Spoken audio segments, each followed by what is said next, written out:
Morning. Morning, Coach. Thanks for a couple of minutes. We will go back over to Andrew Jones. Go ahead, Andrew. Hey, Coach, what would you say is the primary issue with the sack problems, especially on the road? It's 14 and 2 road games now. Yeah, well, way too many, obviously. We have looked it over. We kind of went through this in year one. And, anytime you go back and do a sack reduction study, you want to ID, is it the quarterback? Is it the offensive line? The immediate thought is always that it's the offensive line. And we've had some issues up front with protection, but it's not all the offensive line. And some of it is about us creating separation at wide receiver so Sam can trigger the football. And some of it is Sam holding the ball too long. So it's a cumulative deal. It's the same issue we faced in year one.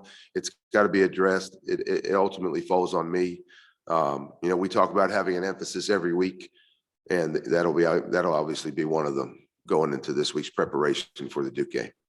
As experienced as Sam is, did you sense the other night, and maybe even in Blacksburg, that when there is a heavy rush and he's getting hit a lot, that maybe he morphs into something a little bit different, where maybe he's taken off a little bit too soon, or just is kind of reacting in a way where being under duress can maybe cause a guy to make some mistakes?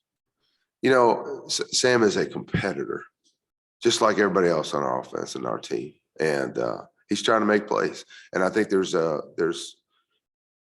areas in the game where we can pass pro better. There's areas in the game where we can pull the trigger better. There's areas in the game where, we've got to separate. It's all the things that I just talked about. But ultimately, I've got to do a better job of moving Sam, and I've got to do a better job of calling some quick hitters and getting the ball out of his hand.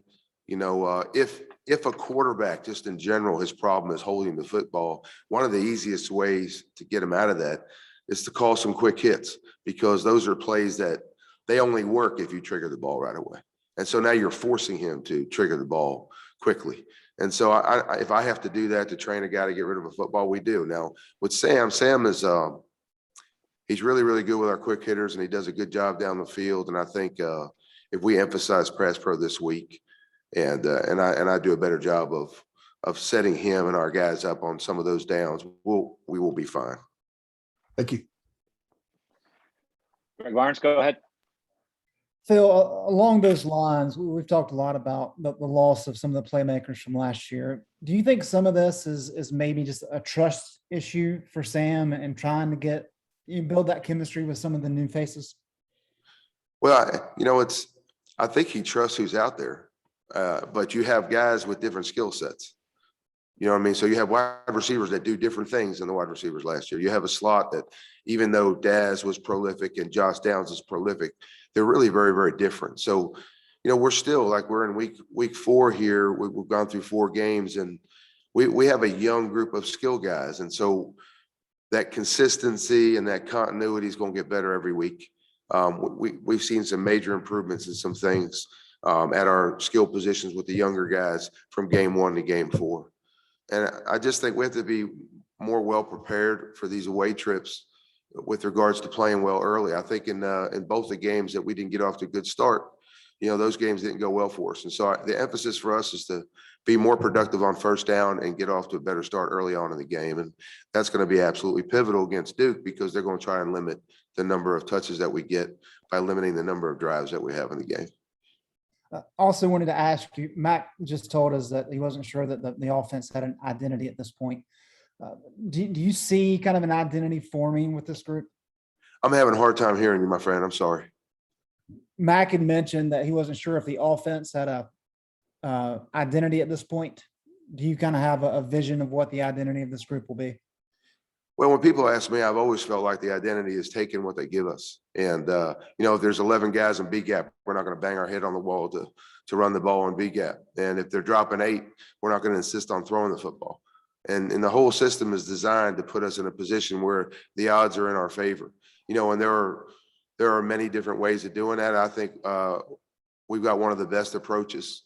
And it really just comes down to execution. I'm not as concerned with what people are doing defensively. I'm more concerned with us making good decisions and being more consistent.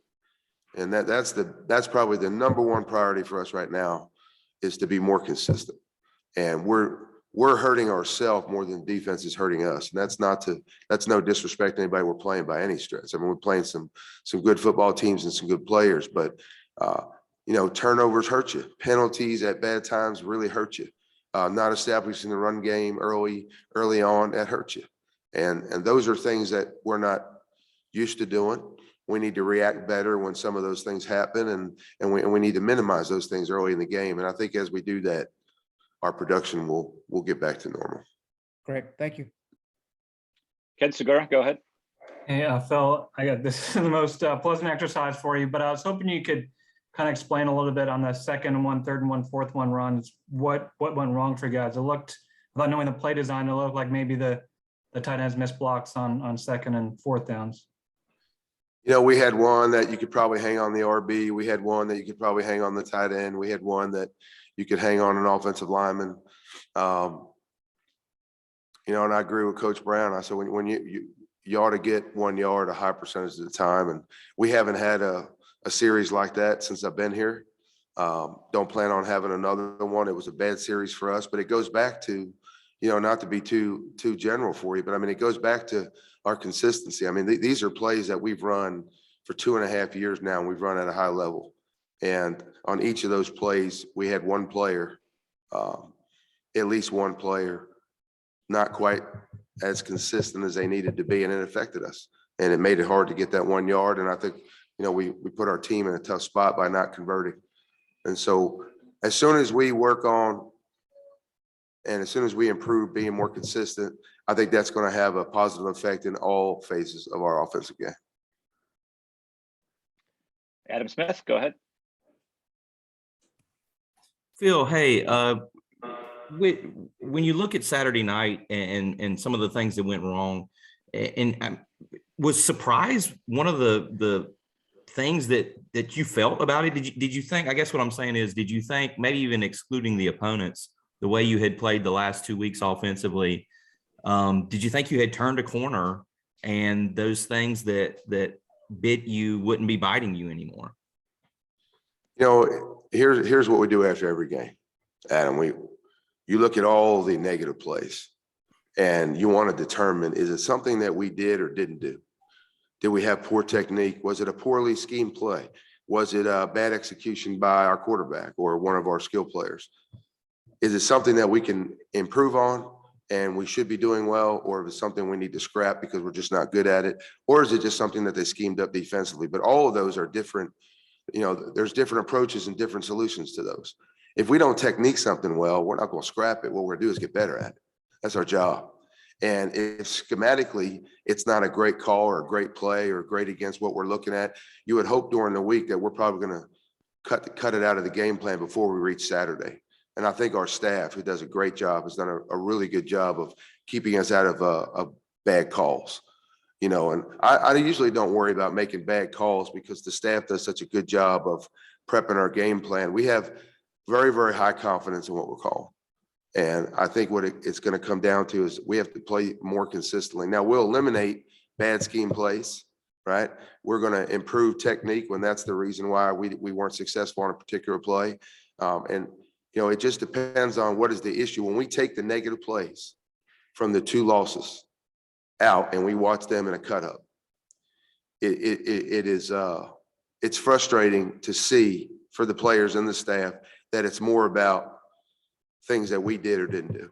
Now, the good news on the flip side is that's all, it's like I always say this, if you need a recruit to be 6'5" and he's 5'11", it's never going to happen. You can't improve it, right? But if the 5'11" kid, we need him to improve a little bit of speed or get stronger, those are all things that he can affect or change. And when technique or minimizing mistakes or not committing the penalty or having better ball security, those are all things that have everything to do with how we handle things, not necessarily what the defense did. And so the bad part of that means we're not consistent and we haven't executed in certain series or downs or whatnot. The good part is it's all correctable and we need to do it. We need to do that now. And again, I say that stuff falls on me, and that's going to be the emphasis for this week. Thank you. Over to Gregory Hall. Go ahead. Phil, if you take out the sack yards, just 4.3 yards per carry, nearly half what you had against Virginia. And if I'm not mistaken, Georgia Tech ran a similar defense. So what do you kind of attribute the issues in the run game from Virginia week to Georgia Tech week? So against this 3 safety defense, a 4, 5, 6 yard run is a really good run. And we've watched or played against that defense the last 2 weeks. And we've told our guys, look, we're so used to popping a play that goes for 18 or 20, you get spoiled after a while. And you've got to understand that when we knock something down for 4 or 5 or 6 yards, that's a great run. And, it's easy to call plays on 2nd 4 and 2nd 5 and 2nd 6. And that's the world that we live in here, that we want to live in here. And it goes back to my comment earlier about being more productive on first down, particularly earlier in the game. And as we improve our first down production and minimize some mistakes, I think you'll see the run game improve and look a little bit more like it did last week. Do you think you relied too heavily on Sam's ability to run the ball like he showed in 2 weeks prior? Do you think I was what? Do you think you guys relied too heavily on Sam being able to successfully run the rely ball? too heavily? No, I think we rely on Sam when they give it. I mean, if there's a pull and there's some space and he can run it and go get some yards, I think he needs to do that. I think when we have to give it, we give it and let the running backs handle that job. And then, there's enough of a run game away from read zone is not the only play we run. And I think, we want to get to a point where we can rely on our backs, but quarterback as a run weapon you always want that to be a piece of your offense. And I'm just thankful. We're just thankful that we're able to utilize that aspect of the system this year because of the depth that we have in the quarterback room. All right, last one for Coach Longo will come from Art Chansky. Hey, Phil, I don't know if you're paying attention to it or not, but do you hate the hype? I mean, it's there. You have inexperienced players when you've lost so many players and the hype is might be getting players to be overconfident. How do you react to that? Do you hate it or you just not pay attention to it when you go back to work? The truth is, and nobody ever believes me, but I'm gonna say it to you anyway. I mean, I never read an article after a game, whether we win or we lose. I never do. It doesn't matter to me. And to be honest with you, Art, I don't have time. As soon as the game's over on Saturday, the focus goes on the next game. If we have players that enjoy positive articles and all that stuff, terrific. As long as they can manage, focusing back in on next week's opponent and approaching it the same way. I think Sam does a good job of that. But my pleasure comes from having one more point than the opponent does. And then it's all about the next week. Now, when the season's over and you're winning games, we're going to use every statistic and every positive thing we did during the year and every draft. And, we're going to utilize that to recruit because it's true and it's factual. And we're going to share that with those guys. So I'm all into that stuff when we get to recruiting, as long as it's true and factual. But during the season, the only stat sheet I want to see is I want to know how we did in situational football after a win. I want to know what the mistakes were after a loss. We really very, very quickly on Sunday put the win behind us. And I have no idea how the other coaches or the players handle it, but it doesn't. Win the game and then enjoy it that night with my family. And then the next day we are locked into the next opponent.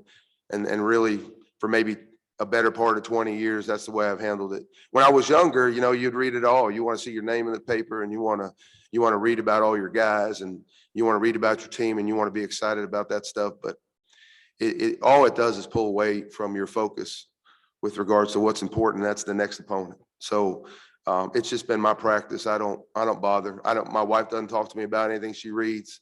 I don't pay attention to it. And for me, the sooner I can get started preparing for the next week's opponent, the better prepared I'm going to be. So that's what I do. So you may not, it's there. It's in the air. You can feel it, whether you read anything or not. And can you tell when it's affecting the players? And does it differ? How you react to the players if you feel like they're feeling it? So I think if I feel like it's affecting the players, I mean, I know it's there. I can feel it. Every time we run out to Kenan Stadium, it's just electric out there. So, they're excited about some things, and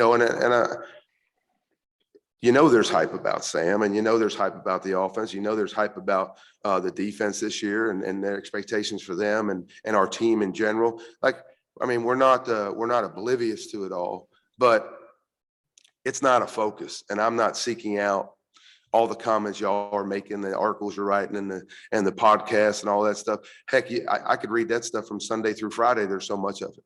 And so the only time I would even acknowledge it, Art, is if I think it's affecting players.